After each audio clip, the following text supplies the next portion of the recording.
ஓம் சாய்ராம். அத்தியாயம் 13.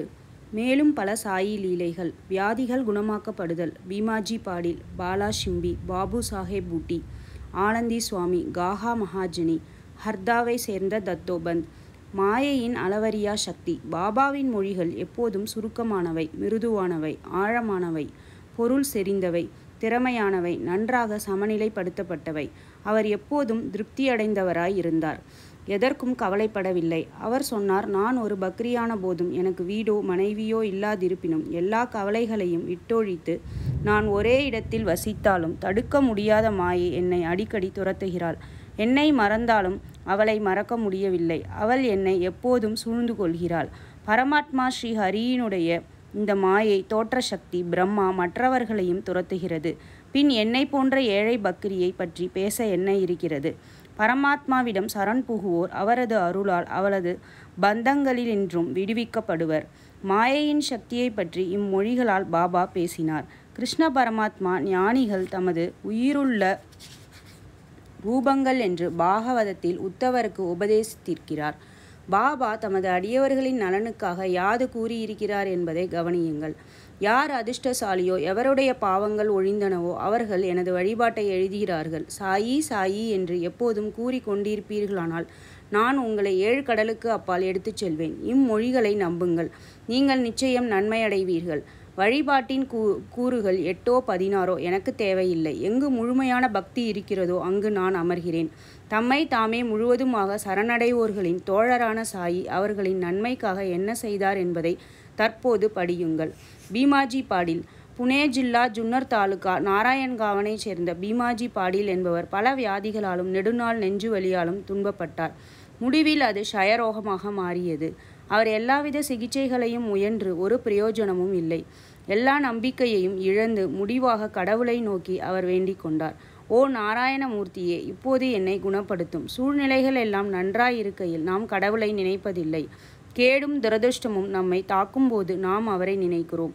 எனவே பீமாஜி இப்போது கடவுளை நோக்கி திரும்பினார். இவ்விஷயத்தில் பாபாவின் பெரும் அடியவரான நானா சாஹேப் சாந்தோக்கரை கலந்தாலோசிக்க அவருக்கு தோன்றியது.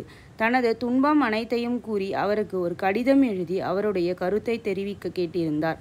நானா தமது பதிலில் ஒரே ஒரு வழிதான் இருக்கிறது, அதாவது பாபாவின் பாதங்களினின்று உதவி பெறுவதே ஆகும் என்று கூறினார். ஷீரடிக்கு அவர் அழைத்து வரப்பட்டு பாபாவின் முன்னர் அமர்த்தப்பட்டார். நானா சாஹேப்பும் ஷாமாவும் மாதவராவ் தேஷ்பாண்டே அங்கு இருந்தனர். முன்னைய தீய கர்மங்களாலேயே இவ்வியாதி என்று பாபா சுட்டி காண்பித்து முதலில் இதில் தலையிட தீர்மானம் இல்லாதவராயிருந்தார். நோயாளியோ தாம் அனாதரவானவர் என்றும் அவரையே சரணாகதி அடைந்திருப்பதாகவும் அவர்தாம் கடைசி கதி என்றும் கருணை காட்டும்படியும் கூறி அலறத் தொடங்கினார். அப்போது பாபாவின் உள்ளம் உருகியது. அவர் கூறியதாவது, பொறு, உன்னுடைய கவலைகளை தூர எறி. உன்னுடைய துன்பங்கள் ஒரு முடிவுக்கு வந்துவிட்டன. ஒருவன் எவ்வளவுதான் நசுக்கப்பட்டு வேதனைப்பட்டவனாக இருப்பினும் இம்மசூதியில் கால் வைத்தவுடனேயே அவன் மகிழ்ச்சியின் பாதையில் செல்கிறான். இங்கே உள்ள பக்ரி மிகவும் அன்பானவர். அவர் இவ்வியாதியை குணப்படுத்துவார். எல்லோரையும் அன்புடனும் ஆசையுடனும் பாதுகாப்பார். 5 நிமிடத்திற்கு ஒருமுறை நோயாளி இரத்த வாந்தி எடுத்து கொண்டிருந்தார். ஆனால் பாபாவின் சன்னிதானத்தில் எவ்வித வாந்தியும் இல்லை. நம்பிக்கையும் கருணையும் கொண்ட மொழிகளை பாபா உதிர்த்த தருணத்திலிருந்தே வியாதி குணமடையும் நிலைக்கு திரும்பியது. அசௌகரியமும் சுகாதார குறைவும் உள்ள பீம்பாயின் வீட்டில் தங்கும்படி பாபாவால் கேட்கப்பட்டார். ஆனால் பாபாவின் உத்தரவுக்கு கீழ்ப்படிய வேண்டும். அவர் அங்கு தங்கியிருக்கையில் பாபா அவரை 2 கனவுகள் மூலம் குணப்படுத்தினார். முதல் கனவில் தன்னை ஒரு பையனாகவும் மராட்டி செய்யுள் ஒப்பிக்காததற்காக உபாத்யாயரின் கடுமையான பிரம்படியை வாங்கி கஷ்டப்படுவதை போன்றும் கண்டார். 2வது கனவில் ஒரு கல்லை யாரோ ஒருவர் தனது நெஞ்சின் மீது மேலும் கீழும் உருட்டி கடுமையான வலியையும் வேதனையையும் உண்டாக்குவதாகவும் கண்டார். கனவில் அவர் பட்ட இக்கஷ்டத்துடன் அவரின் சிகிச்சை முடிவடைந்து அவர் வீடு திரும்பினார். பின்னர் அடிக்கடி ஷீரடி வந்து பாபா தனக்கு செய்ததை நன்றியுடன் நினைத்து சாஷ்டாங்கமாக நமஸ்கரித்தார். பாபாவும் நன்றியுள்ள நினைப்பு, மாறாத நம்பிக்கை, பக்தி இவற்றை தவிர வேறெதையும் எதிர்பார்க்கவில்லை. மகாராஷ்டிர மக்கள் 15 தினங்களுக்கு ஒரு முறை தங்களது இல்லங்களில் சத்யநாராயண பூஜையை எப்போதும் செய்கிறார்கள்.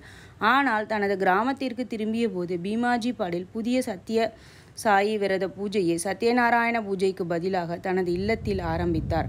பாலா கன்பட் ஷிம்பி. பாபாவின் மற்றொரு பக்தரான பாலா கன்பட் ஷிம்பி என்பவர் கொடிய விதத்தை சேர்ந்த மலேரியாவினால் மிகவும் கஷ்டப்பட்டார். எல்லாவித மருந்துகளையும் கஷாயங்களையும் உபயோகித்தார். பலனேதும் இல்லை. ஜுரம் சிறிதளவும் குறைந்தபாடில்லை. அவர் ஷீரடிக்கு ஓடி பாபாவின் பாதங்களில் விழுந்தார். பாபா அவருக்கு விஷயத்தில் ஒரு நூதனமான செயல்முறையை அனுசரிக்கச் செய்தார். கொஞ்சம் சாதத்தை தயிருடன் கலந்து லக்ஷ்மி கோவிலுக்கு முன்னால் உள்ள கருப்பு நாய்க்கு கொடுக்கும்படி கூறினார். பாலாவுக்கு இதை எங்கனம் நிறைவேற்றுவதென்று புதிராக இருந்தது. ஆனால் அவர் வீட்டிற்கு போனவுடனேயே தயிரையும் சாதத்தையும் கண்டார். அவை இரண்டையும் கலந்து அக்கலவையை லக்ஷ்மி கோவிலுக்கு அருகில் கொணர்ந்தார். அப்போது ஒரு கருப்பு நாய் வாளையாட்டி கொண்டு நிற்பதை கண்டார். நாயின் முன்னர் தயிருடன் கலந்த சாதத்தை வைத்தார். நாயும் அதை உண்டது. ஆச்சரியமாகவே பாலா கண்பட்சிம்பி மலேரியாவிலிருந்து விடுபட்டார். பாபு சாஹேப் புட்டி. ஸ்ரீமான் புட்டி ஒரு முறை வாந்தி எடுத்தல், வயிற்றுப்போக்கு முதலியவற்றால் அவதியுற்றார். அவருடைய அலமாரி மருந்து மாத்திரைகளால் நிறைந்திருந்தது. ஆயினும் அவற்றால் ஒரு பயனும் இல்லை. வாந்தி எடுத்து வயிற்றுப்போக்கு ஆனதன் காரணமாக பாபு சாஹேப் மிகவும் தளர்ச்சி அடைந்தார். எனவே பாபாவின் தரிசனத்திற்காக மசூதிக்கு செல்லக்கூட அவரால் இயலவில்லை. பாபா அப்போது அவரை கூப்பிட்டு அனுப்பி அவரை தம்முன் உட்காரச் செய்து, இப்போது கவனி, இனிமேல் நீ வெளியேறக்கூடாது என்று கூறி தமது ஆட்காட்டி விரலை ஆட்டி மேலும் வாந்தி எடுத்தலும் நிற்க வேண்டும் என கூறினார். இப்போது பாபாவின் சொற்களில் உள்ள சக்தியை கவனியுங்கள். 2 வியாதிகளும் ஓடிவிட்டன. பூட்டியும் குணமானார்.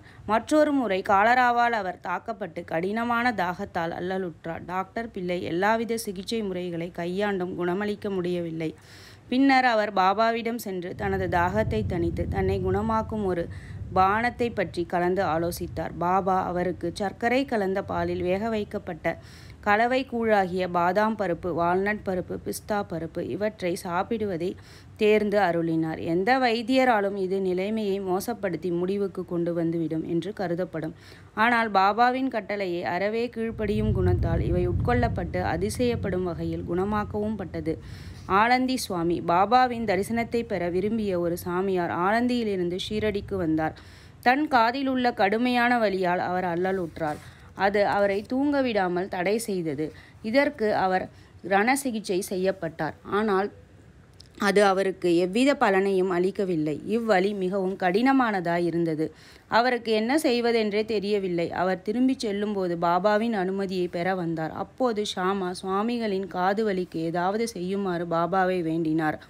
அல்லா அச்சா கரேகா என்று கூறி தேற்றினார். பிறகு சுவாமிகள் புனேவுக்கு திரும்பினர். 1 வாரம் கழித்து ஷீரடிக்கு கடிதம் ஒன்று அனுப்பியிருந்தார். அதில் தனது காது வலி மறைந்துவிட்டது என்றும் வீக்கம் இருந்தது என்றும் அவ்வீக்கத்தை போக்குவதற்காக பம்பாய்க்கு ரண சிகிச்சை செய்து கொள்ள சென்று இருந்ததாகவும், ஆனால் டாக்டர் காதை சோதித்துவிட்டு ரண சிகிச்சை தேவையில்லை என கூறியதாகவும் குறிப்பிட்டிருந்தார். பாபாவின் மொழிகளுக்கு அத்தகைய ஆற்றல் இருக்கிறது. காஹா மகாஜனி. பாபாவின் மற்றொரு அடியவரான காஹா மகாஜனி என்பவர் ஒருமுறை வயிற்றுப்போக்கால் அவதியுற்றார். பாபாவுக்கு தனது சேவை தடைபடாமல் இருக்க ஒரு மூலையில் பானையில் தண்ணீரை வைத்துவிட்டு பாபா கூப்பிடும் போதெல்லாம் செல்வார். சாயி பாபா அனைத்தையும் அறிந்தவராய் இருப்பதால் தனது வியாதியையும் அவர் சீக்கிரம் குணப்படுத்துவார் என்று எண்ணிய காகா அதை பற்றி எதையுமே பாபாவிடம் தெரிவிக்கவில்லை. மசூதிக்கு முன்னால் கட்டப்பட்டிருக்கும் தாழ்வாரத்தின் வேலை பாபாவால் அனுமதி அளிக்கப்பட்டு விட்டது. ஆனால் உண்மையில் வேலை தொடங்கியவுடன் பாபா கொந்தளிப்புற்று பலமாக கூச்சலிடத் தொடங்கினார். எல்லோரும் ஓடினார்கள். காகாவும் ஓடினார். பாபா அவரை பிடித்து அங்கேயே உட்கார வைத்தார். பின்னர் நேரிட்ட குழப்பத்தில் யாரோ ஒருவர் ஒரு சிறிய நிலக்கடலை பையை விட்டு ஓடியிருந்தார். பாபா கை நிறைய கடலை பருப்புகளை எடுத்து தமது கைகளால் அவற்றை தேய்த்து தோலை ஊதி சுத்தமான கடலை பருப்புகளை காகாவிடம் கொடுத்து சாப்பிடச் சொன்னார். திட்டுவது, கடலையை சுத்தம் செய்வது, காகாவை அவற்றை சாப்பிட செய்வது என்பன சமகாலத்தில் நடைபெற்றன. பாபா தாமே சிலவற்றை சாப்பிட்டார். பையில் உள்ளவை தீர்ந்ததும் பாபா அவரை தாம் தாகமாய் இருப்பதால் தண்ணீர் கொணர சொன்னார். கூஜா நிறைய காகா தண்ணீர் கொணர்ந்தார். பின்னர் பாபா சிறிது தண்ணீர் அருந்துவிட்டு காகாவையும் தண்ணீர் குடிக்கும்படி கூறினார். பாபா அப்போது உனது வயிற்றுப்போக்கு நின்றுவிட்டது. நீ இனிமேல் தாழ்வாரத்தின் வேலையை கவனிக்கலாம் என்று கூறினார். இதற்கு இடையில் ஓடிப்போனவர்கள் எல்லாம் திரும்பி வந்தனர். தனது வயிற்றுப்போக்கு நின்று போன காகாவும் திரும்பி வந்து வேலையில் கலந்து கொண்டார். நிலக்கடலையா வயிற்றுப்போக்குக்கு மருந்து? நிகழ்கால மருத்துவப்படி நிலக்கடலை வயிற்றுப்போக்கை மிகவும் அதிகரிக்கும், அதை குணப்படுத்தாது. பாபாவின் மொழிகளே இவ்விஷயத்திலும் மற்ற விஷயங்களிலும் உள்ள உண்மையான சிகிச்சையாகும். ஹர்த்தாவை சேர்ந்த தத்தோபந்த். ஹர்த்தாவிலிருந்து வந்த தத்தோபந்த் என்னும் பெருந்தகை 14 ஆண்டுகளாக வயிற்று வலியால் அல்லலுற்றார். எவ்வித சிகிச்சையும் அவருக்கு எந்த பலனையும் அளிக்கவில்லை. பின்னர் பாபா பார்வையாலேயே வியாதியை குணப்படுத்துகிறார் என்ற அவரின் புகழை கேள்விப்பட்டு ஷீரடிக்கு ஓடி வந்து பாபாவின் பாதங்களில் விழுந்தார். பாபா அவரை அன்புடன் நோக்கி ஆசிர்வாதங்கள் அளித்தார். பாபா தமது கரத்தை அவர் தலையின் மீது வைத்து ஆசிர்வாதத்தையும் உதியையும் அளித்த பின் அவர் குணமடைந்தார். அதற்கப்பால் இவ்வியாதியை பற்றிய எவ்வித தொந்தரவும் இல்லை. இந்த அத்தியாயத்தின் முடிவில் 3 நிகழ்ச்சிகள் அடிக்குறிப்பில் காணப்படுகின்றன. 1. மாதவராவ் தேஷ்பாண்டே மூலவியாதியால் அல்லலுற்றார். பாபா அவருக்கு சோனமுகியின் சூரத் தாவரை மிதமான பேதி மருந்து கஷாயத்தை தேர்ந்து கொடுத்தார். இது அவரை குணமாக்கியது. 2 ஆண்டுகளுக்கு பின் இத்தொந்தரவு மீண்டும் தலையெடுத்தது. மாதவராவ் பாபாவை கலந்து ஆலோசிக்காமல் அதே மருந்தை உட்கொண்டார். பெரும் அளவிற்கு இது வியாதியை அதிகப்படுத்தியது. ஆனால் பின்னர் அது பாபாவின் அருளால் குணமாக்கப்பட்டது. கங்காதர் பந்த் என்ற காஹா மகாஜனியின் அண்ணன் பல ஆண்டுகளாக வயிற்று வலியால் அவதியுற்று கொண்டிருந்தார். பாபாவின் புகழை கேள்விப்பட்டு ஷீரடிக்கு வந்து தன்னை குணமாக்கும்படி வேண்டிக் கொண்டார். பாபா அவரின் வயிற்றை தொட்டு கடவுள் குணமாக்குவார் என்று கூறினார். அது முதற்கொண்டு அவருக்கு வயிற்று வலி ஏதும் இல்லை. அவர் முழுவதுமாக குணமாக்கப்பட்டார். ஒரு முறை நானா சாஹேப் சாந்தோக்கர் கடுமையான வயிற்று வலியால் அல்லலுற்றார். இரவு பகல் முழுவதும் அவரால் இருப்பு கொள்ள முடியவில்லை. டாக்டர்களின் ஊசி போட்டும் பலனளிக்கவில்லை. பின்னர் அவர் பாபாவை அணுகினார். பின்னர் அவரை பர்ஃபி என்ற இனிப்பு பண்டத்தை நெய்யுடன் உண்ண சொன்னார். இச்செயல்முறையை பின்பற்றியதும் அவர் முழுக்க குணமடைந்தார். பாபாவின் சொற்களும் கருணையுமே பல்வேறு வியாதிகளை நிரந்தரமாக குணப்படுத்திய உண்மையான மருந்தாகும் என்று இக்கதைகள் நமக்கு காட்டுகின்றன.